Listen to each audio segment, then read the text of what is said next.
What is up, everybody? Welcome to the channel. My name is Chris. I have a special guest with me today that I'm going to pull up in just a second. In this video, we're going to be talking about FTX, the entire situation, what happened from start to finish, and just kind of have a casual conversation about it. Things are still progressing. Things are still getting weird. So we're going to kind of debunk all of that. I mean, SBF right now, as I'm live, is tweeting. And we're going to talk about those tweets and talk about why is he not in prison or where is he at. Lots of conspiracies, lots of speculation, but yeah, we'll just rip the band-aid right off and get on to the content. So my special guest today is none other than Kyle Wilson. Welcome, Kyle. Oh, you missed it. I'm Batman. There it is. I'm SBF. Well, dang, if you would have led with that, I would have just said Batman. My special guest is Batman today. Well, bro, I mean, nor confirm nor deny. So yeah.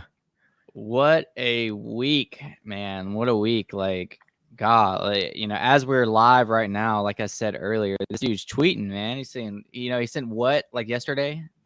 Yesterday. And then he sent to H 15 hours ago. And then he's kind of, within the last few hours, he's kind of finishing it, I'm guessing that it's going to be what happened, but this dude just lost billions of dollars. People have done really bad things based off of this harm that this guy has caused in their lives. And he's engagement farming right now.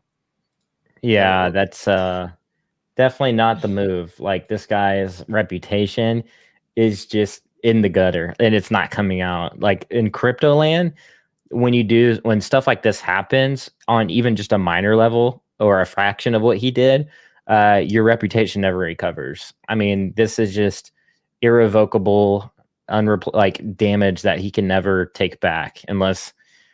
I mean, it's just nobody's going to trust him. His name is It's just done. There's too many, like federal, like SEC connections and weird stuff and shady stuff in the background that people are bringing to light. So yeah, I just don't see him coming back anytime soon.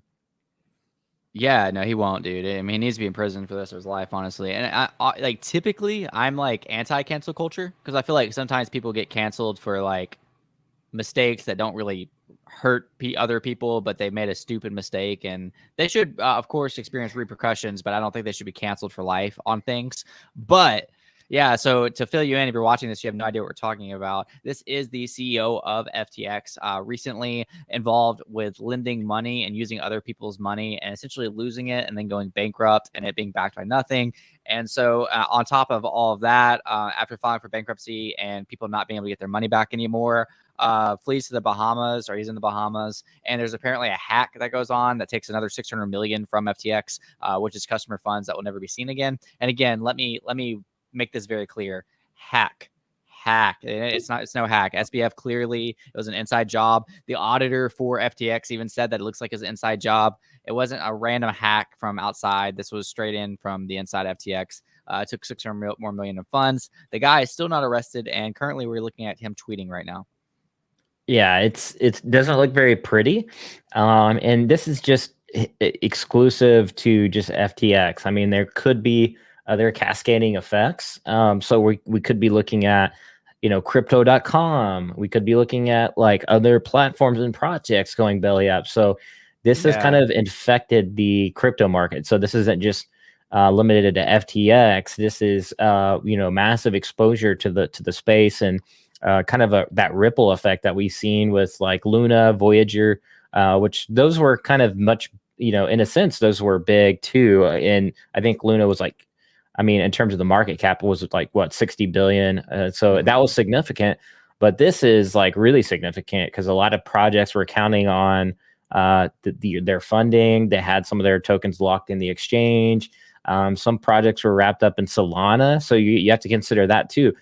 Sam had invested a lot into Solana, and a lot of these projects are Solana based and had put a lot of their liquidity into Sol, and that just disappeared and vaporized overnight. So this, in terms of market cap and billions of dollars lost, could far exceed Luna, Voyager, and things like that, just from the ripple effect. I have the Solana chart pulled up here. As you said, this directly affected Solana. It's down 53%. It's actually down 57% in 1 week. And that was after a bounce. It actually touched like $12, and right now it's sitting at $14.02.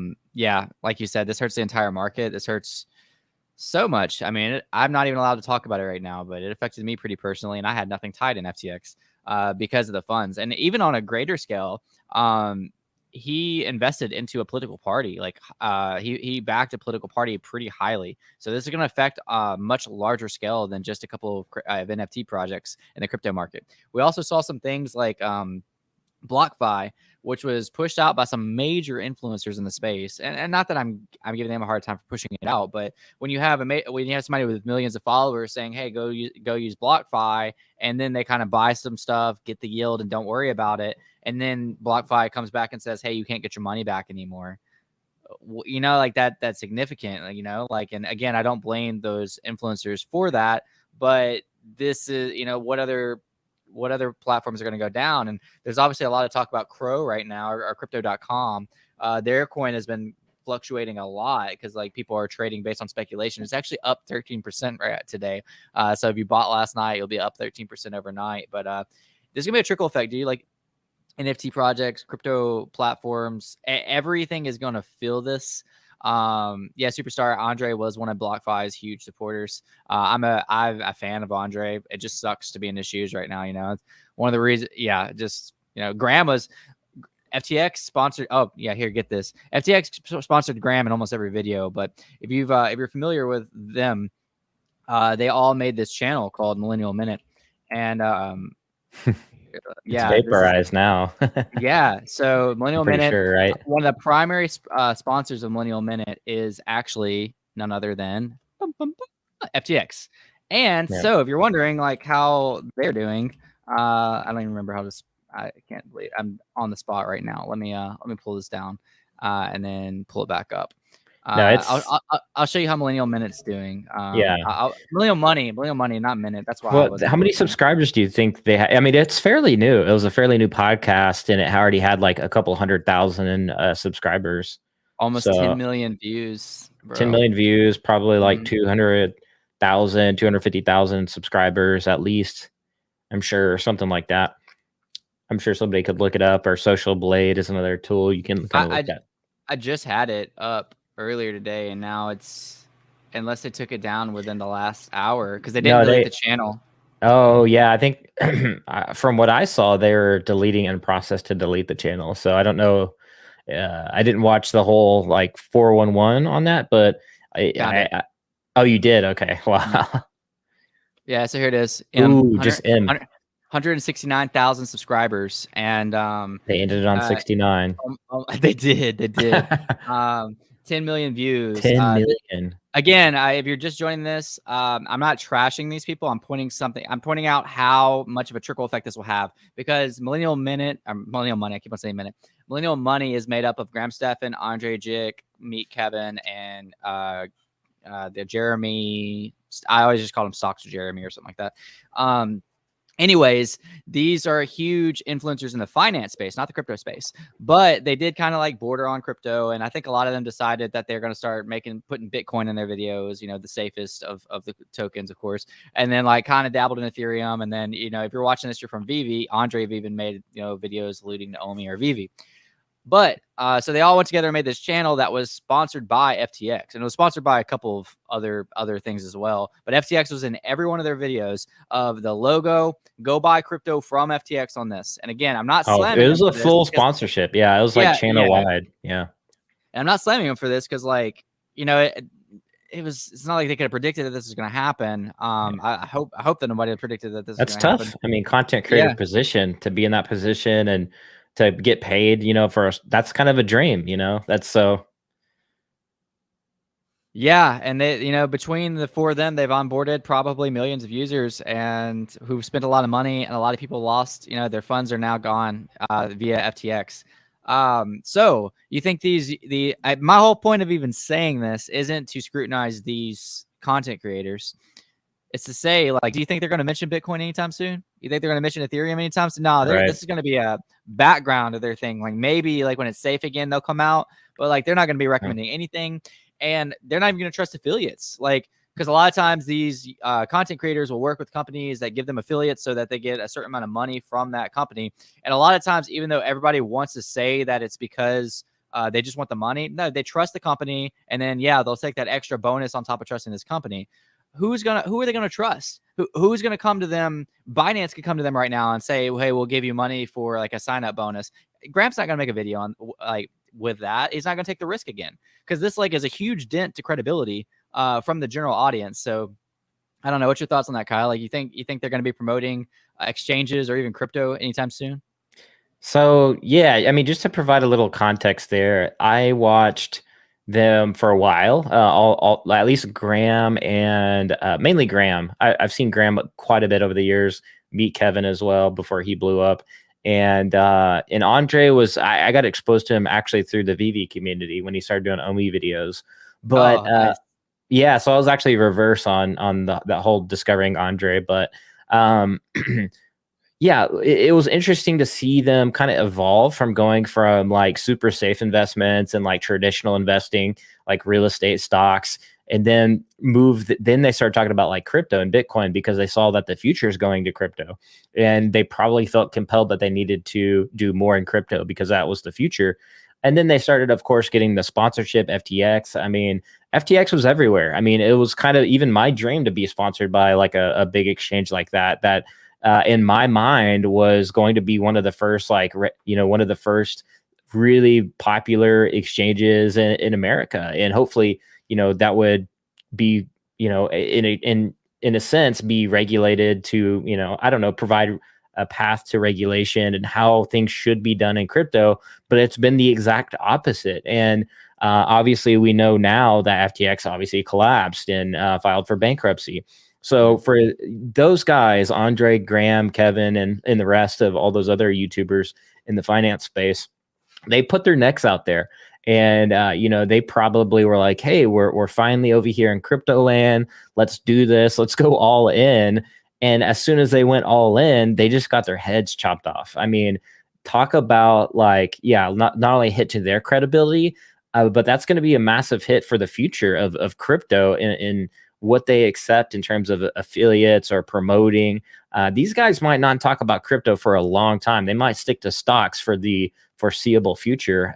They may talk about like maybe just Bitcoin and that's it. I don't know if we see them promote anything, even exchange related. In terms of Binance is obviously like the number one now, like, undisputed. But even then, it's like Binance takes a hit of credibility too because of FTX. It's like, well, can we really trust any exchange period now? And that's what the traditional investor like creators are going to be asking themselves. Like, we can't even promote any exchange at this point because, the mainstream media, the mainstream user may not even trust exchanges like at all. I mean, so it's a big snowball effect all across the board. And who wants to go through the process of just finding out about crypto and knowing that you have to buy off an exchange and then you have to send it, you have to make a wallet and then you have to send it to that wallet. And even that's not super safe. Like that's such a halt in growth for the mainstream to care about. This is going to get bad, Kyle. I know you've been in crypto for a long time. When did you start? Well, I started hard in 2017. That's when I really got really involved. Do you think like can this be compared to 2017 or like because I know there was BitConnect fallout? Like how would you compare this to the BitConnect fallout, or how would you compare this to the 2017 crash? I would say this is almost bigger in a sense because this was front and center. So with 2018, the crash there, it was just like on Bitcoin, and Bitcoin was like, touted as, digital gold and all that. Everybody knows that kind of the story of Bitcoin. So its own credibility was kind of being tested. So it wasn't like, obviously this is a decentralized token. So it's like, Bitcoin's going to do what Bitcoin does no matter what people think. So even if it crashed for a period, obviously the value is still there in the sense that, you can store your currency in like a hedge, it's like a hedge against inflation. So like you can't really argue against, I mean, it's hard to argue against that, right? So with FTX, it was, people at the forefront in the center. And not only that, like crypto went mainstream this past year, with NFTs, we had crypto, we had, Yeah, obviously SBF thought, everybody thought he was like the Elon Musk of crypto, and it just turned out that that was not the case. And this is causing massive implications. I mean, if you look at mainstream media, they're all over this. I mean, this is going to be one of the biggest stories for a long time, aside from Mount Gox in the early days of crypto. So this could be this is potentially bigger than any event that has happened, just because of the publicity sake. You know, so many creators finally got around to making that content, as we mentioned earlier. Yeah. And people finally kind of felt safe about crypto, in a sense, like, oh, we're finally going to get to a place where crypto feels safe. And that is not the case. It was almost like watching that like rocket lift off to space, and you're like, yay, we're going to the moon. And then that rocket just like crumbles in, you know, before it even gets to space. And you're like, oh my God, what happened? Like the Apollo, you know, rocket back in, you know, back in the day. And it's just like this horrific event watching unfold, and very unfortunate. You know, you would think that in crypto, the trustless type of, you know, mantra, where it's like, oh, don't trust, but verify. So everything's about verification. This is not what had happened at all. Like, accredited investors had dumped millions of dollars into FTX to invest without even doing due diligence. So this is just a nightmare scenario for crypto. Yeah, man, and it affects everybody, not just the people that were on FTX, but obviously those that were affected, you know, from FTX. They got hit the worst. I think one of the most annoying parts to me, especially with Thanksgiving around the corner, that's a holiday that we all get together for and eat, and then like all the other holidays that are coming up, you know, the family, like, what happened to crypto? You know, it's a scam. We told you it's a scam. But here's the thing. This whole situation is actually anti-crypto. Like, it's the whole problem with this is centralized exchanges. It was sending money and trusting a singular entity to take care of your funds. It was not at the base. Bitcoin did not do this. Ethereum did not do this. Omi, I saw somebody in the Omi. Omi did not do this. What did this was trusting this fool, trusting this person who just gambled your money away, who's just obviously not, he shouldn't have been in that position. He shouldn't have been dealing with billions of funds, and it crumbled, and he's filing for bankruptcy, and he probably even, you know, allowed the hack to happen to steal a couple extra 600 million. Like, that's what happened. So the problem is the centralized exchanges. The problem is not the decentralization or anything to do with crypto. So crypto at its core, like, this is fine. But my concern, and I'll lead this question back to you, is that it probably will hurt the credibility of crypto so much, and we're probably going to get regulated to hell, bro. Like all jokes aside, like the regulations that could come from this, and it's crazy because he was so trusted. He put a ton of the funds into a political party, man. He was backing up a political party, you know, with the funds from FTX. So like this goes on like on an even larger scale, because the government was actually directly involved with this. Not just that, we saw major names, not just influencers, but major names that know Sam, know his family. Both of his parents are lawyers, I believe. The girl at Alameda is involved in it. Like, there's so much tied to this. I just feel like we're either going to get regulated or we're going to get distrusted. So even at the core, if crypto doesn't change, how are we going to regain that trust in the system? Or how is the system going to regain that trust in crypto? Yeah, so before I get into that, it's just like you said. I mean, this is a centralized system that was the downfall of it all. There's no trust. There's no verification behind this. There's no board of there's no board of members or whatever. Board members on this panel of FTX. It was just Sam at the top. And it was just like, there was no transparency in this business. It looked like something out of like, what was it? Elizabeth Holmes and the whole Theranos situation. I mean, just a complete, Ponzi scheme is basically what this was.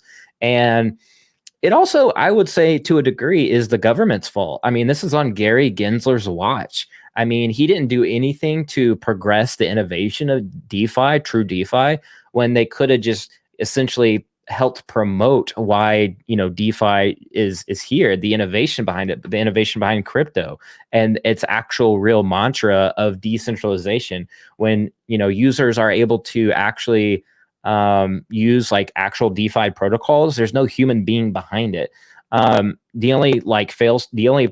Pretty much the only like points of failures are like bridges, which bridges do get hacked because there's a human element behind that. But in terms of like swaps and liquidity pools, those are I wouldn't say like they're not sure proof, but if you look at the chart, it's like minuscule. Like there's this amount of hacks that have happened versus collapses that are way far exceed true DeFi. I mean, when you're talking about central platforms that have gotten hacked or failed, I mean, the number is way up here on a bar chart compared to DeFi, which is like 5% of that. So it proves that DeFi is much more safe and much more secure, because again, you're swapping in and out using your own MetaMask, and you can take that out of your MetaMask even and put it on cold storage on a ledger or whatever.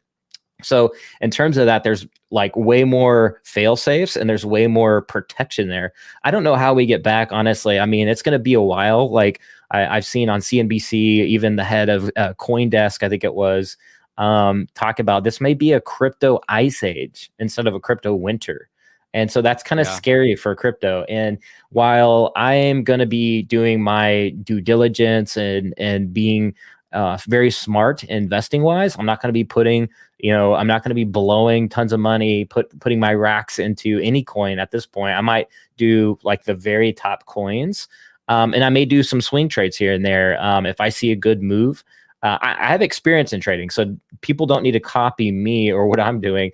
I'm just going to be intelligently accumulating over the next, year or two, or maybe 3, depending on what the market is, because we are still in like a global economic meltdown. I mean, in terms of the global economy, while the economy was down, this happened. So this is like horrific timing wise. Yeah, you're right. I mean, it honestly could not have came at a worse time. It's almost like it was, I don't want to get too much into the conspiracies, but with Sam backing up a political party, and again, this isn't a political channel. I don't care which party it was. The fact that all this is happening at the same time, right after everything, is, it's almost, I've heard it on pretty big stages, but it's almost like he's the face of something bigger, and like I would not rule out that possibility. It's a very real possibility. I mean, you have some of the brightest minds in crypto. They're tweeting all about it and how there's connections there. They already are not excited about the government in terms of how slow the legislation has been in terms of like pro crypto.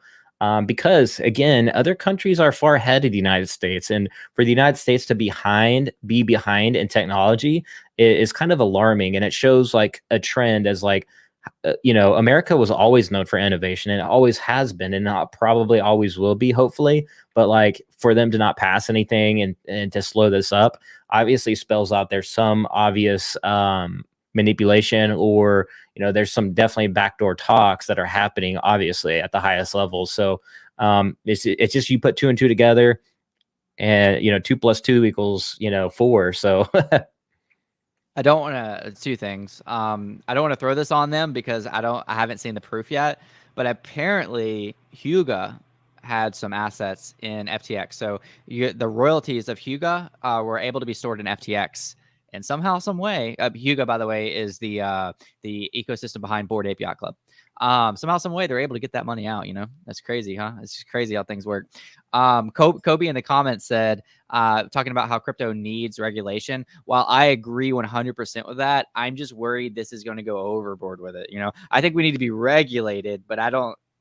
With a catastrophic event like this, between this, Luna, Celsius, Voyager, like all of those, like I'm scared they're going to regulate it out of even a point of where you can't even use maybe even DeFi. So what's going to happen is they could push the narrative to say all of crypto, right? All of crypto is bad. And I think that's probably what the narrative is going to be, is that they're going to say, they're going to loop in DeFi, which is actually way much safer than centralized exchanges. So that's what our fear is that these legislators are going to push to make themselves obviously look good and look like the savior of this whole situation, when in all reality, it should have been the actual true decentralization, which has actually been the hero up until now. So we could see, overregulation, which could be a nightmare. But I think regulation in terms of centralized mechanisms, centralized exchanges should be key here. And they should have boards and some sort of way you can actually or look at their order books, and you can look at their balance sheets, some, I don't know, some way that provides transparency into what you're putting your money into, like what you do with a stock exchange. So this is just this is just not good in terms of what politics may do to this industry. Yeah, it'd be ideal that if they could just take what the stock exchanges do and do that with it, but it's a little bit more complicated than that. I actually had somebody today try to hack into one of my stock exchanges, and it ended up like they couldn't get in because I used 2FA on everything. But yeah, it was, even if that would have went further, I would have probably been able to get that money back. It'd have just been with a pretty big headache. I'm reading some of the comments real quick, see if anybody wanted to input on the.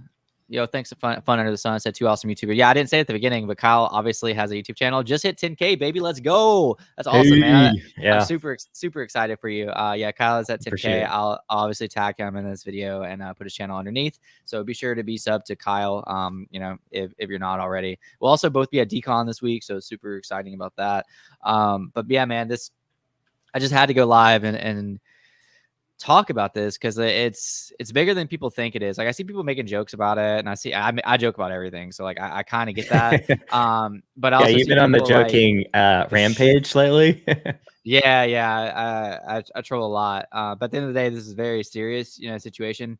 And he said this is just get super serious. Oh, it is. So yeah, no. Get your crypto off exchanges. Get them onto. I don't know if I have my ledger close to me, but get them onto a ledger. Yeah, I don't have a ledger close to me. Get them onto a ledger. Get them on at the very minimum onto a hot wallet, like as soon as you possibly can. I see people like, oh, why is everybody scared right now? Selling off, blah blah. Like, dude, this could be so bad.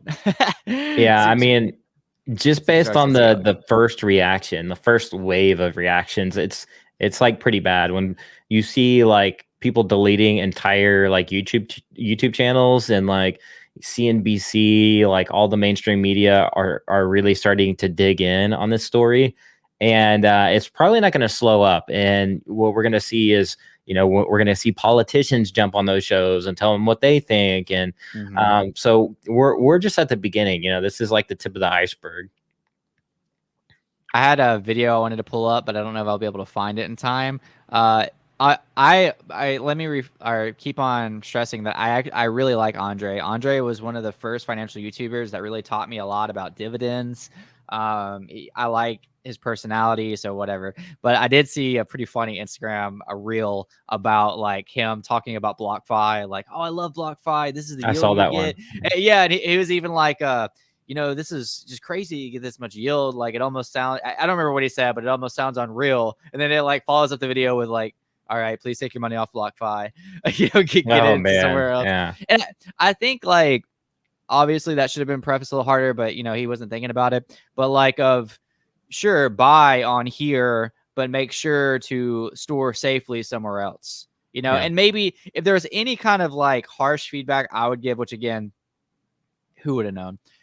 If there's any like harsh feedback I'd give is if they were just giving him like a higher affiliate, if he got people to keep it on there, then that could be a yellow flag right there. Like, hey, if you get people to buy and keep it so that they can get a 8% yield on Bitcoin, then we'll give you more money for your affiliate. I'm not saying that happened. I'm just saying like if that was the case, I could see that being a little sketchy. But instead of just saying, hey, use my BlockFi link, you can buy crypto, you can buy Bitcoin with my BlockFi link. It gets us both money, and then send it somewhere else. Send it to a safe place.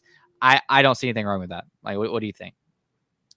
I mean, yeah, it's tough. It's a tough situation to be in when, again, they've specialized in stocks. They haven't really been making too much crypto content for like the past several years, or I don't know how involved they've been in crypto. So it's tough. It's tough to be in that situation. You think that this company is like all gravy, it's the best company. I know a lot of people that put money into BlockFi, even like some crypto savvy people, and it's a tough situation. So it's hard to just put it on them and what they promoted.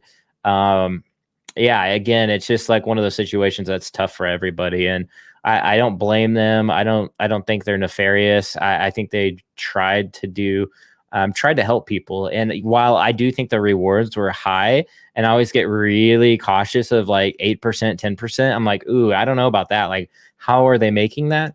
And then you start having people, what happened with, I think, Luna, or people start over leveraging. So they'll basically earn rewards and then use those rewards to like buy more, and then use that to like leverage. And then they keep repeating this until they're like super overextended. And that's how you can have a collapse in that ecosystem. So even yield farming is like not sustainable, because yield farming, which was a fairly new concept of putting your money into a protocol, and you would basically like get yield for putting your money into that pool, or staking it rather. So you're staking it and you're getting a yield and you can reinvest. Well, the problem is, you actually had Alameda Research they were actually like a yield farm, Death Star. I mean, they would go to all these different protocols and yield farm like mad crazy. And so you'd be like, oh, sweet, I'm going to put my money in this yield farm and farm some tokens. No, because Alameda would dunk on you. So you thinking you're going to, make a bunch of money and stake your money up for 6 months to a year. Alameda would just rip the rug right from underneath you, and you lose all your yield, and your crypto is worthless. And so that's how Alameda actually, in my opinion, how they blew up, doing stuff like that. And even if you look at some of the videos from their CEO, that chick, I was pulling that up right now. yeah, she mentions in her videos, like, what's today's agenda? Farming these weird tokens that like are on the internet that look like a joke, but that's what we're doing. And that's exactly how Alameda blew up. Yeah, this is her. This is your trust. This is where you put your money and trusted it. By the way, if you're if you're giving her money. Yeah, absolutely could pull it off without my math degree. I use very little math. No math. Use a lot of like elementary school math. This is gonna be some big trading trips. Is very important.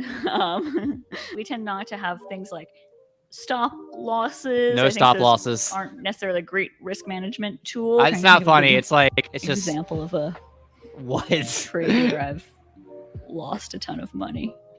Well, I don't know. I probably don't want to go into specifics too much with that. Did you see the one? Did you see the one where I sent it in the group chat? I think yesterday. I don't know if you saw that one, but Sam was talking about, like, he basically was describing yield farming, but he described in Ponzi. Like, yeah, dude, that's great. Yeah. Like he's literally called crypto Ponzi. He's not just yield farming, but crypto several times. And this is the guy that's running one of the largest crypto exchanges in the world. Yes, he would use Alameda. So they would like obviously target ecosystems and pump that ecosystem up. So everybody would pour money into that ecosystem. And essentially Alameda would rug pull their money out of the system. So they would basically, offload their bags to other people and make profits. So again, they were like the Death Star of crypto. I mean, they were just like people just didn't know this. Like this is how, like, in the bull run, how they operated. And I kind of knew, like, I didn't know the extent of it. I just knew that they were doing like yield farming and like going into these ecosystems and generating a bunch of money that way. So they were just essentially just dunking on retail investors day in and day out. And I know that's how they got like a lot of their funds and money. But yeah, Sam Bankman, SBF was talking about how essentially that they would just target ecosystems, and how it'd be a useless box, but people would still put a bunch of money into there because, like, you just make it sound good enough, and people just dump millions and millions of dollars in there. And of course, what SBF is going to do is as soon as that token pumps 20x, he's out of there and he's on to the next quote unquote box or ecosystem. Yeah. It's crazy, dude. Yeah, it's crazy. And then the guy that was interviewing was a traditional stock guy, and he was like, "Well, what you're describing kind of sounds like sketchy." Like, he's like, yeah. "This sounds like a Like, he basically called it out, and he was like, "This sounds like a Ponzi scheme." Like, and SBF was like, "Well, I don't know," and I don't know. It's so bizarre. Like, hindsight, right? Hindsight, yeah, bro. Hindsight. If let's be real. I didn't know how Sam looked before this week. And, like, hindsight, he seems like a kid running a multi-billion-dollar company, you know, and like not trying to be ageist or whatever, but like the amount of trust that people had in somebody with so little experience. Even in interviews, he said like, I don't know how I got here. You know, he basically, you know, like luck or whatever. And this is who is trusted, you know, this is who you signed your funds off to. And you know, again, this is the guy, by the way, if you don't know SVF. This is obviously a you know, a meme because all these people have some relation to being not good people, which is these people. Okay. Bro, memes are kind of funny. This is all a response. If you weren't here earlier, this is all a response to his recent tweets. Yo, what's up, Alex in crypto? He said, hey, Colin, Chris, how's it going? Hey. Yeah, he's tweeting out what happened. You know, maybe we refresh it, we'll get the last letter. Maybe it's happened, maybe it's not. But yeah, some of his. There's a lot of memes out there, that's for yeah. sure. Yeah, bro. I just this whole situation is just a disaster. It's just a disaster, man. Like at least some people are able to like make funny memes out of it. But Chamath like weighed in just recently on the whole situation and basically was like, yeah, it's just essentially a Ponzi. He created FTT, a token out of thin air, and these projects, what they did is they accepted that token for like collateral, and so yeah, ultimately he was able to make money out of thin air. And these projects were relying on him to have success, of course, but his books are obviously cooked and like you know, over leveraged and all that stuff. So even I don't know if you saw, but Star Atlas, a major AAA game that's supposed, or it's a studio that's putting out a game like Star Citizen.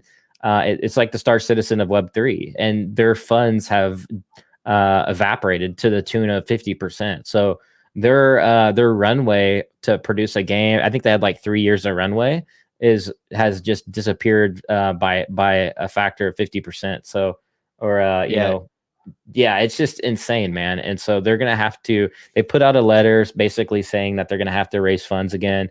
They had a lot invested in Solana as well. So not only was there funds in FTX, but they were heavily in the Solana ecosystem. So they got double hit. So I suspect it might even be more than 50%. So this isn't this is what they've invested in. So this doesn't necessarily mean what they back. If you want to like find a list of companies to like get your money like the heck out of right away, you need to go look at the Chapter 11 bankruptcy form, and it will have a list of all those. I could find it, but I'm not going to sit here and try to look for it on stream, of course. But these are, so I'm not saying these companies are going to go down, but just to give you an idea of their reach, you have DeFi, all of this. You have NFTs and gaming. You probably see Star Atlas in this, as you were mentioning, which really sucks, dude. Really sucks that if you're backed by them, I'm sure it's in there, but I don't see it. Data and analytics, I use Dune every day. Yeah, and these are just what they had exposure. So it could just be as little as like 5% exposure, which is like nothing to some of these projects. Like 1 inch they're not going anywhere probably. Yeah. Just because they've been around, and it's a DeFi, so they're earning fees nonstop every day. So I don't see some of these projects going away. They will, yeah. I'm not saying that all these projects are gonna like, you know, go down, but it's just I mean, like, especially the brokerages, like, why not play it safe? Like, I don't know if you see, but Ascendex is actually on this list, you know, and we obviously probably have some people in here who have OMI on Ascendex. So it's like, I'm not saying Ascendex is going to go down, but like, why not play it safe? Yeah. I don't trust anything right now. I think I have a couple hundred across exchanges that like, if I lose, it sucks, but whatever. But like at the end of the day, like I don't trust Coinbase, and like Coinbase has nothing to do with any of this. And to me, Coinbase is like the safest option right now. I have like $100 something on Coinbase because I don't trust it. Yeah, I'd be looking out for press releases from each one of these projects, depending on what you invested in. I'd be looking at their layoffs and seeing if they're laying off people.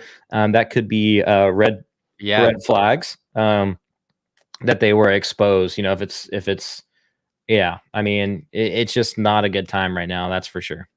And I want to say too, like, the crazy thing is, it seems like every time we have somebody say that things are going to be okay, they follow it up with like, hey, we're halting withdrawals. You know, we saw that exact. Look, this tweet is unavailable. Check that out.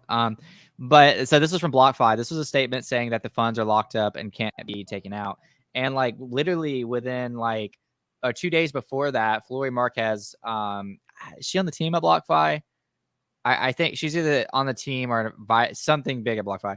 All BlockFi products are fully operational. BlockFi is an independent business entity. We have over 400 million line of credit from FTX.us, not FTX.com, and will remain an independent entity until at least July 2023. So that's guaranteeing safety until July 2023. Yet within 2 days, they say, hey, sorry, we're halting withdrawals. And they even sent out tweets, not just from, you might say, well, maybe Flory Marquez did not know what she was talking about. I don't know if I could find the tweet in this thread, but because some people quoted it, but BlockFi literally within a day was saying like, customers, you have nothing to be concerned about. Like we're fine right now, don't worry. And then, sorry, we're halting withdrawals. So like, I wouldn't even trust it if your exchange sends you like a, yo, dude, we're all good, type of thing. Like you're probably not good. I would probably not good. Yeah, I mean, this is just insane because it's like this has happened so many times now, just in the past like 6 months. Like Luna was like, everything's okay, Doquan, everything's good, we're still good. What do you say, like steady as she goes, or I said something like that. And then obviously it collapsed, and then we've seen the same thing with Celsius, like with what's his name, and he mentioned the same thing, like, oh, everything's fine, and then they collapsed. And so it's just, we're seeing this play out. Like it's just like at this point, how can you take any founder serious? Because then you had SBF like, oh, everything's fine, and then CZ tweets out like, no, everything's not fine, and then FTX just collapses, and then SBF again, everything should be fine in terms of FTX US, and then they ended up freezing everybody's funds and locking the whole platform up. So it's like, it's honestly a joke at this point. Like, how can you trust any founder anymore when it comes to, a CeFi, these centralized finance exchanges? So, it like you mentioned earlier, this is just going to be one of those things that impacts crypto for a long time. Yeah, I don't like it, but it makes sense. This isn't possibly going to be a winter. It's going to be an ice age. I mean, I mean, this could have been like, so. I mean, there is silver lining. It could be the best thing that has happened to crypto in terms of showing regulators, hey, like we need to regulate centralized exchanges. Because this seems to be a theme of retail investors and traders getting dunked on by these guys that are supposed to be the smartest in the room. Turns out they're Ponzi artists, and so there has to be regulation in terms of that. Hopefully, we have smart politicians, or at least smart people in DC. And I know there is some advocates there, but we need more in crypto to advocate for true decentralization. And for protocols that that are decentralized and can just do business as usual, as long as they're doing their due diligence and retail traders are paying taxes, I think we're fine. And it proves that like these centralized exchanges need oversight in terms of a centralized mechanism and system. Dude, I think it's crazy. Some of my content creators I really respect, they were sponsored by FTX, PO, and Nick. They weren't currently sponsored, but they're sponsored for a while. And I remember that. I don't know if you saw, but that's crazy, right? The fact that, dude, this blows my mind. The Duquan and Sam are still not in jail. Like, what? Like, he's freaking tweeting, right? If he's tweeting, I don't know. It could be somebody else. But anyways, he sponsored PO, whatever. PO and Nick packed up from New York City and flew out to the Bahamas to like do like an active news report, journalism on this. And it was pretty funny. I mean, they didn't find anything substantial, but they literally did go to the Bahamas just to try to report this. So shout out to Nifty Portal for being so that goofy, man. Yeah, for being. When are we gonna do like that? Crack journalism. Yeah, let's be some crack journalists and just like tuning in from my iPhone. Like we see Doquan in the background. I don't know. Like, oh man. Yeah, this was pretty funny. Yeah, somebody says that they transitioned from feeling like Binance was like not trustworthy to now being the thing that they trust the most. So that's me too. Me too. I mean, yeah, at the beginning of the year, like Binance, I was like, oh, they're so powerful. They have so much. My fear was that they were too big and taking over too much, that they could end up in an FTX scenario, but it's proven otherwise. They've proven to be the kind of like the savior of crypto in a sense, and like expose this whole thing, and finding out that FTX could have been responsible for collapsing Voyager and Celsius. So the rabbit hole goes deeper. So according what was it, the Three Arrow Capital as well, that kind of was like the first initial what started everything, right? Three Arrows Capital, then or I guess previously it was Luna, then Three Arrows, then Voyager. My bad. I meant to pull this down. But yeah, it's like, so people are thinking SBF might have been behind that. And now, like, it's like you wait till the recession's here and then you finally pull the pin on that grenade. And so what we're witnessing is that like final explosion, like everybody like crowded in this room and SBF pulled the pin on the grenade. And we're all just like, well, SOL. Yeah, honestly. And there's even conspiracies that CZ could be involved, like, because so we didn't mention this earlier, but originally Binance, the CEO of Binance, CZ, was going to bail out FTX, but basically he said, hey, I'm going to look at the books, and if it looks good, I'm going to buy it. And so he did that, and then the next day he said, books don't look good, looks like this dude's been scamming you, looks like he took money, did unethical things, I don't want it. So the crypto market, like, that's when it like went all the way down, bounced back up, and then it plunged after that. But there's conspiracies. I have one right here, and I haven't read the full thread yet. It's from Mario. He's the one that's been like doing these like nonstop spaces. Granted, there's a layered conspiracy behind him, dude. I don't know if you read that, but like it's crazy, and it's actually solid, like a solid conspiracy behind the person who's like constantly in spaces debunking all of this. Like, oh, it's so layered. It's so layered. But let me find his specific tweet real quick. Well, with conspiracy land, there's always a conspiracy behind the conspiracy, behind that one, behind that one. It just doesn't end. Like, I'm good. I love a good conspiracy, and some of them I believe like there are conspiracies out there. Like, some of them are probably real, but then let's like most of them are not, because it's just like we let our imagination just like go through the ether. My first thoughts was CZ could have been involved though, just because how fast and how like it was like, okay, SBF tweets, okay, CZ tweeted, and it was like so perfect that they collapsed like the market. So I don't know, it's just so odd how perfect that whole sequence of events happened. Apparently they were like rivals too, like they really didn't like each other, so that doesn't help the situation. Let's see what it was. It says, there's a darker story that you don't know. I'll just go ahead and read this little part real quick. It's not that long. During the space, a notable and respected person came on stage and shared a story with Sam, FTX, causing the Luna crash and taking down 3AC, which is what you just said, Kyle.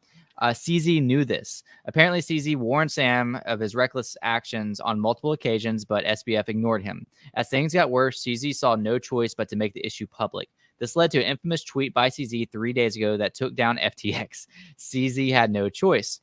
This story was shared live in my space. Listen to recording.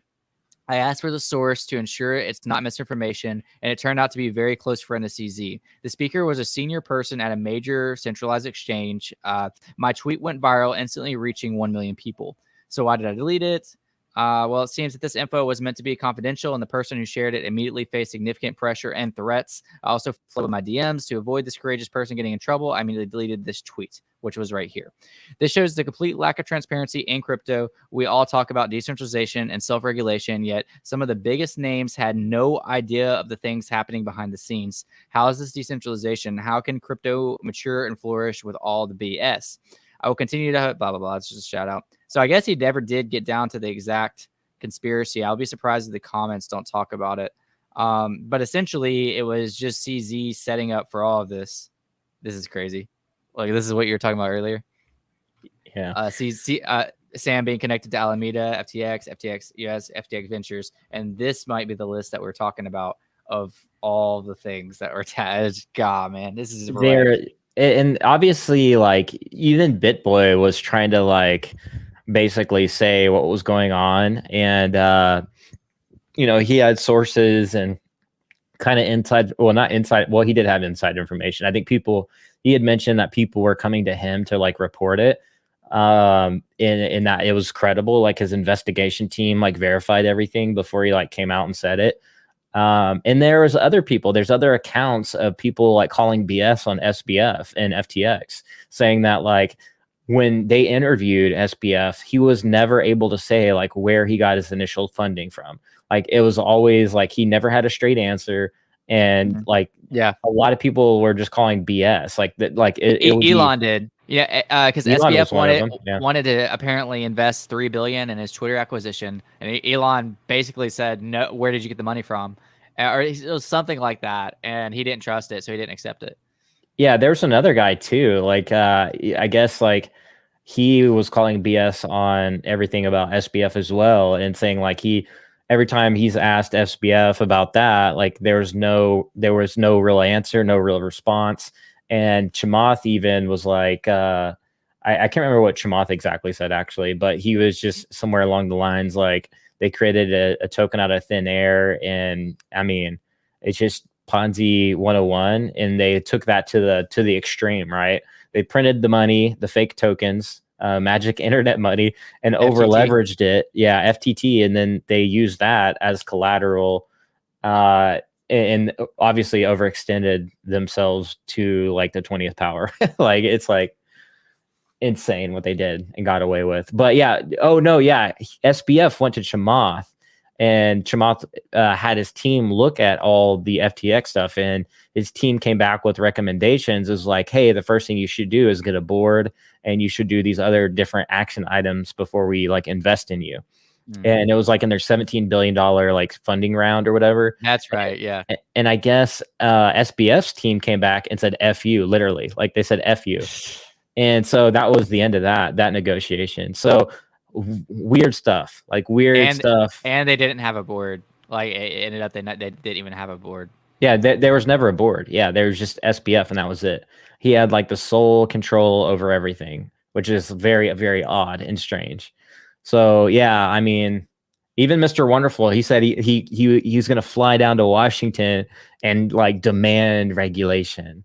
And he was a big proponent and big like spokesperson for FTX. Was like, this would be the last place like that would anything bad would happen, and you can trust FTX. And he invested billions of dollars, or not billions, but he invested millions of dollars into FTX. So it's just, of course, Tom Brady got caught up in it. Invested, what was it, $650 million? Like, I don't know how Tom's even going to play the rest of the football season with that amount of loss. Like, I couldn't even imagine. I feel bad for Tom. Like he's going through a lot. He probably didn't mean to, man. Like all El Salvador's Bitcoin was on FTX. No, I'm just kidding. It wasn't. That would have been, dude. Can you imagine? I had $1 on FTX. Like, can you imagine? Because like El Salvador is like went all in on Bitcoin. Like, can you imagine that Bitcoin was on FTX?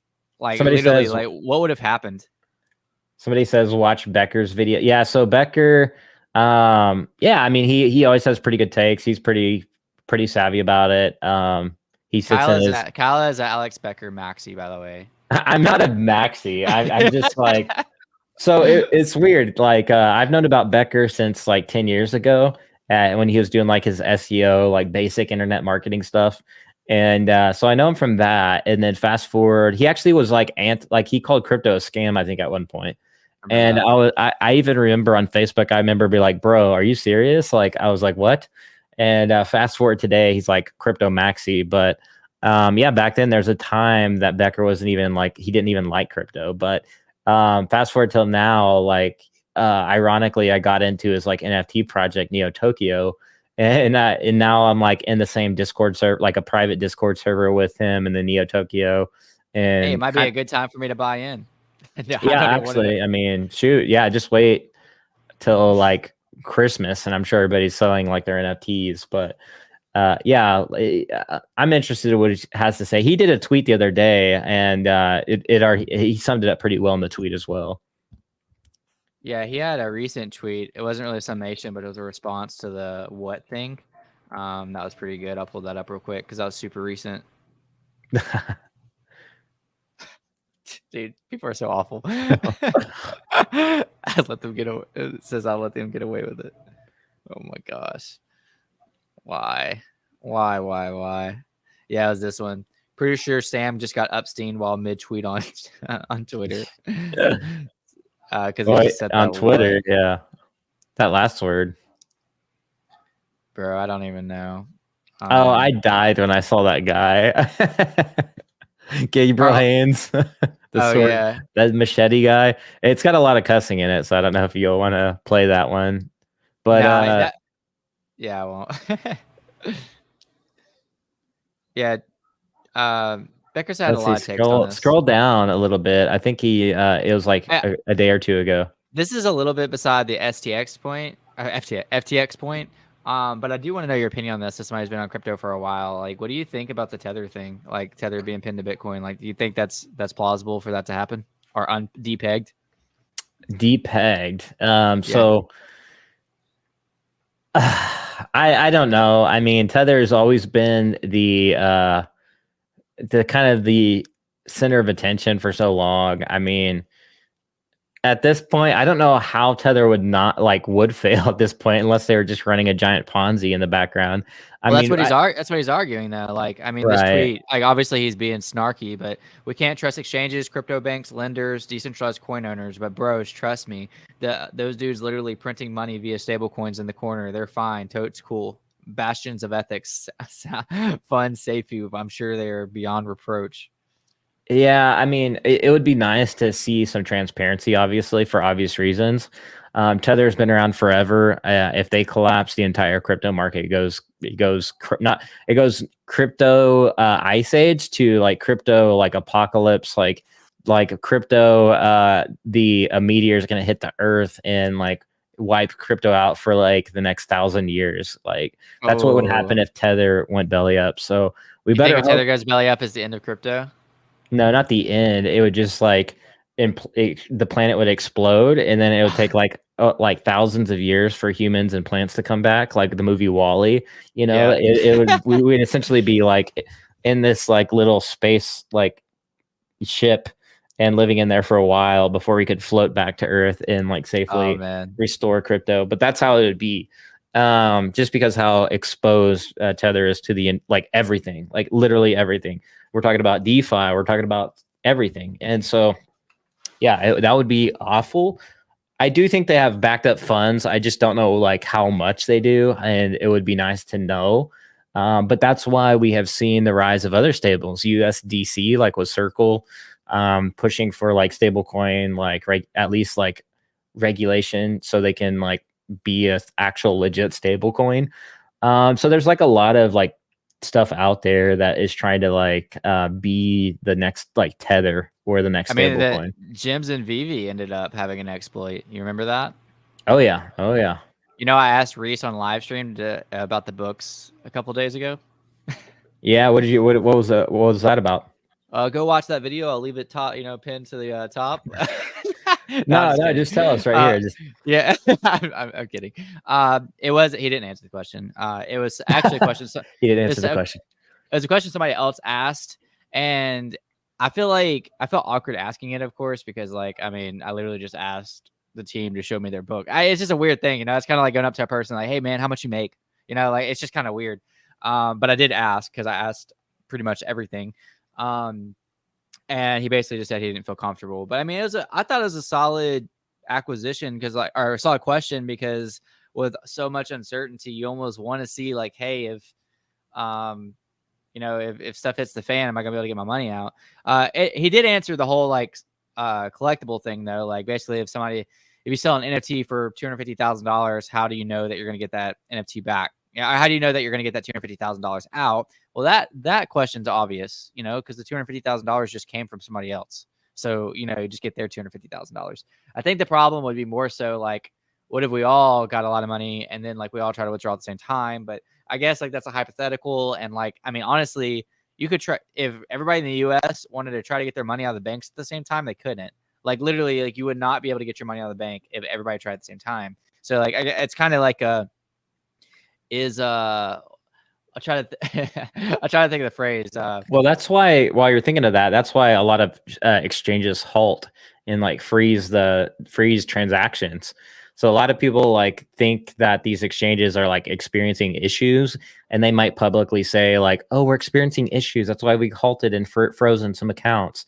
No, it's because Yeah. everybody's running for the door, and that's what's Yeah. literally happening. So don't be fooled by exchanges telling you otherwise. They're literally freezing funds and freezing transactions because they have to build that liquidity back up, and they're panicking on the back end trying to build that liquidity up for people to cash out. And decentralization is supposed to solve that, but like, think about it. Solana freeze their blockchain, Binance freeze their blockchain. Who else was it? So like Yeah, liquidity. Yeah, you could argue. liquidity crunches are real too. So liquidity crunches can happen on liquidity pools as well. Yeah, and I mean, at the end of the day, if you're able to shut down your blockchain, or if you're able to manipulate the crunch based on how much money is owned by a certain entity, is that decentralization? Like, you know, so that's a big argument back towards Bitcoin, because Bitcoin is slow. You know, its blocks take forever. I don't know if you've ever like just watched the block time on Bitcoin. It what is it? I 15 minutes? have. Yeah, it's a And while. I have when it was congested and it would take hours to get Bitcoin. Yeah, it would take hours, but part of that is so it won't be manipulated in the process, you know, whereas like again, Solana, they saw a huge whale trying to cash out, so they immediately cut the process because Solana's fast, so they're able to act fast accordingly and shut down the chain essentially during that time period so he couldn't cash out.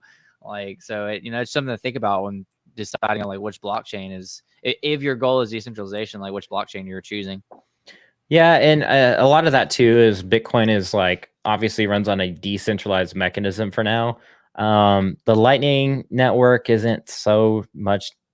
It is, but it isn't decentralized in a sense. Like there's a lot of like explanation that has to go into that most people won't really understand the underlying technology in Lightning Network. So I'm not gonna like I'll save you and spare you like the techie jargon. But essentially, you're not actually sending Bitcoin back and forth in the Lightning Network. Like you're sending like a promise. It's like an IOU system. And then finally, when you say, "Okay, I want my Bitcoin," and I want to cash it out, so to speak, then finally, like the Bitcoin will transact and then go through and submit it on the layer one Bitcoin. Essentially, that's how that works. So there's been a lot of argument around like how, like if they should even go Lightning or not, and who runs like the developer side of Bitcoin now. So there's still a lot of arguments happening in Bitcoin land. But yeah, in terms of Bitcoin, it's still decentralized. There's still miners, and there's still a process and algorithm that has to take place. Same thing with Ethereum as well. Like it's super decentralized. These other blockchains, like you mentioned, Solana, not so much. They like their nodes are far there's far less nodes, and it's way more. It's like a super cluster, really. It's like this one node versus like a dispersed nodes everywhere, you know, all across the globe and world. So you want as much nodes and as many nodes and as decentralized as possible versus this like, you know, where Solana, there's only like cluster, like, you know, there's just very finite amount of nodes, like super nodes essentially, that can be attacked. And you don't want like to suffer a 51% attack on your blockchain, because you'll get your entire blockchain can get hacked, and you can get double spending and, you know, all that shenanigans. A good little lesson. And I actually didn't know all that about not Litecoin, or what it was, Lightning, Bitcoin Lightning. Yeah, I knew what it was. Like I knew it's a transactional Bitcoin, but I didn't realize it was like an IOU. It makes sense because you can't send a Bitcoin, you know, just instantly. I actually bought my first Bitcoin NFT like 2 weeks ago. Got a crash punk, you know. I bought it on a layer 1.5, basically, not quite a layer 2. And yeah, it was pretty cool. Yeah, we can look some comments and probably wrap up soon out of respect to your time, Kyle. I appreciate you coming on to talk about FTX debacle with me. We got to do this more often. By the way, guys, definitely subscribe to Kyle if you're here watching this right now and you're not subscribed to him. Subscribe to me if you're watching this and not subscribed to me. Like the video for the YouTube algorithms. Also, we're not wrapping up yet. We're gonna do a few questions or engage the chat a little bit. I'm gonna throw Kyle in the spot, but we're talking about doing a weekly Twitter space together on just this, on content creation, on news, on a lot of other stuff. So if you're interested in that, you know, let us know. and plan on just, of course, doing more videos together like this in the future. So I'm gonna speak for you on that, Kyle. I don't know. You still feeling that? Hang on, let me send a Lightning Network transaction message back to you, and I'll get back to you on that. No, I'm kidding. No, yeah, me and Chris are going to do some content, and we'll be talking about conspiracies. No, I'm kidding. No, we'll be we'll be doing Twitter Spaces. So be on the lookout for those, and so yeah, I'm super excited. So I had my mouse hovering over the remove button. If you would have been like, nah, actually, I'm not interested, I'd have been like, bam, sorry, you're not allowed. just rugged me like mid sentence. SBF me right off the screen. Oh man, too soon. Oh yeah, it is too soon. Yeah, it's actually pretty tragic what has happened. So hopefully nobody was like hurt too bad in terms of like the funds on FTX and all that stuff. So yeah, heart goes out to everybody out there. If you were, please reach out to somebody for help. You're more important than money. Seriously, people lost money, and some people take their lives over that. So like, please don't. Yeah, especially in the VV community. If somebody needs to sell a collectible for these times, like in this season, like Christmas, like don't judge them. I mean, these are serious times. I mean, the economy was already bad. We were already in a recession, and FTX just happened. So like in the community, we really need to be supportive of each other. If somebody decides to sell a little bit of OMI or a collectible, like just let them off the hook. It's Christmas time. I mean, come on, guys, let's be real. And I'm not saying like everybody goes sell collectibles, by the way. That's not financial advice. I'm just saying if you see somebody in the community, like don't kick them while they're down. Like you don't know what that person's going through. And like I always like think of it too as this is like I remember we had one guy, I think it was on Facebook. He was like going through like cancer treatment, or his wife was, or something crazy. And he needed to sell like a collectible. Like it was actually a pretty good decent amount. It was like $4,000. And like it was during the bull market, and so he was like basically having to explain like why he was selling that collectible. And I was like, bro, like don't even, like I don't know, it's just like we kind of dogpile too much on each other on this community a little bit. So anyways, just wanted to put that out there so people like are like, oh, why is so and so selling? Like maybe think about the season a little bit. It's Christmas, people are going through different times and different things. Let's be cognizant of that, and blame Cavell. No, I'm kidding. I'm kidding. We're about to see Cavell in a couple of days, so pretty pumped about that. Hey, yeah, at Decon. I'm pretty excited about Decon. that. Man, I'm looking forward to it. I got to start getting ready for that and prepping for that very soon. Daniel said Kyle and Chris are the GOATs. Can't wait. Heck yeah, guys. Daniel, thanks so much for stopping by, man. Really appreciate Daniel, what's going on? Alex Crypto said, percentage-wise, how much OMI do you hold on a ledger versus in the VV app? I hold 50-50. Like pretty much 50-50. It's like slightly off. Shoot, I'll catch up with my VV balance real quick in these markets. yeah, that's true. I tweeted about this the other day. There were some really good responses. There were some really good rebuttals that defeated my tweet. But ultimately, I feel like, of course, the whole thing right now is distrust and keeping your money on a platform. But in my eyes, if like VV were to like go down and go bankrupt or something like that, hypothetically, what good is my OMI anyways? So like at the end of the day, like I don't really care as much because like if I lose if VV goes down, I feel like my OMI goes down regardless of if it's on my ledger or regardless if it's on the VV app. Now, the best response I saw to that though is if VV does ban your account for whatever reason, and especially if it's unjustified, whatever, and then you have that OMI locked up, then you lose the OMI too. That was the best response I saw because that's very true. I wouldn't want OMI to continue to do well and my account be banned for X, Y, or Z and then not be able to sell. So that would be like the number one reason not to keep it on VV. Or if you're just actively trading it, there's really no reason to have it on VV. But my OMI that I don't really care about selling anytime soon, there's really no reason for me not to have it in the app. Yeah. Those are all good thoughts. I think it's going to come down to like the individual and what they're doing, what they're taking, what they want out of it, and the risk management. So it's all like a personal decision. I'm not going to say like somebody should or shouldn't keep, OMI on something. Everybody's an adult, hopefully, and can figure that out for themselves. But for me, I'm like 50-50, like, cause I want some master collector's points. And if VV wants to, if they're going to drop a big brand, I want to be a part of that. and make money on the collectible side. But then there's the trader side, where I do have a lot of experience in trading, and I do want to swing trade and accumulate more tokens. So I'll do that along with some like liquidity pool stuff when the market is like not ridiculous. I'll probably like lock up some stuff in a liquidity pool for like short amount of time. This isn't something you should do, like people out there, because most people in the VV community don't have experience in DeFi land, so I don't recommend it.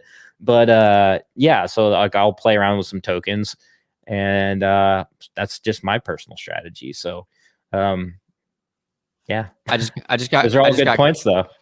I just got corrected. Thank you, Big J78. You can still lock into your VV app, VV web wallet, even if you're banned from VV, so those tokens aren't locked from you. That's a good point. That's nice. I didn't know that. I've never been banned. Nacho keys, nacho cheese. That's what blockchain Rick said. Oh, for I always say not your keys, not your coffee, just because like it kind of makes sense. But because like it doesn't. Not you quit shilling. No, I'm just kidding. No, I'm just playing. No, that's cool. I like that. No, I feel like I need to come up. I feel like I need to come up with a slogan now. Not your keys, not your Kyle. Yeah. Not your keys, not your, I don't know what you got, bro. Not your 10K subs, not your 10K subs. Not your keys, not your NFTs. Oh, that's good. That's good. I like that. I feel like somebody's already patented that, but that was good. Yeah, it makes sense, dude. No, yeah, it's already too late. I'm fresh out. Nacho keys, nacho coffee sounds way better. Not your keys, not your coffee. So we're going to conclude on that. Kyle, thank you so much for joining today. Chat, thank you guys so much. I really appreciate you guys. Everybody watching, really appreciate you. Again, these are really hard times, and I can't stress this enough. Mental health means a lot to me. Please reach out to somebody, even if you have to DM me or something if you're going through a hard time. Obviously, like I'm super busy right now, but like if you're going through a hard time, reach out to me, or whoever. Find somebody close to you. It's hard on a lot of people right now, and that's not to belittle your situation at all. We can all fight through this together. Not everybody's going to decon, but I'm excited because like despite how awful this week has been, and yes, it's been awful for me, and I'm not even allowed to say why on air. I get to see some people I've been talking to for over almost 2 years now. So this Thursday at decon, or this Friday, and yeah, I'm really excited about that. If anybody's watching this and isn't involved with VV, I'll be at Art. Can you say it, Kyle? You know how to pronounce it better. Wait, what? The Art Miami. Art Miami? No. Basil? Art Basil? Basil. I apparently said it. I said Art Basil earlier. I'll be at Art Basil. Art Basil. November 29th through the 3rd. That's in Miami. If anybody watches, is going to be there and just wants to like hang out and stuff. Lucky, bro. Lucky. Are you? Yeah, I'll be at some crypto events, hopefully, like in the not so distant future as well. So for those crypto heads, there won't be any. This is probably the last few. Dude. It's like one person in the crowd, like, yay, go for crypto, and it's like just me. So, but yeah, it's my Ultraman says bye to everybody. I don't know if you saw the Christmas tree. Yeah, bro, he's twerking on the tree. I like it. I see. Yeah, my wife did that. Back there. Nice. That is actually really cool. He's coming in like a wrecking ball. I need to get some themed background. I just got my Todd and V friends back here, and I got a Pokeball. I choose you. Who said that? Somebody said that? No. Duckin said, great stream. Cheers, guys. Thanks, Duckin, for stopping by. Daniel said, thanks. And Duckin also said, big red circle. Hey, here's the big red circle. Is this what he's talking about? Yeah. Oh, yeah. Not your keys, not your big red circle. Not your keys. It doesn't have a ring to that, though. Oh, here, this does. Not your keys, not your golden Togepi. You can't really see it. Oh, cool. Man. Not your keys. Not your. I don't know. I was gonna end it if it was a banger right there, but now I'll just conclude. Bye, guys. See you guys next time. Thanks for joining.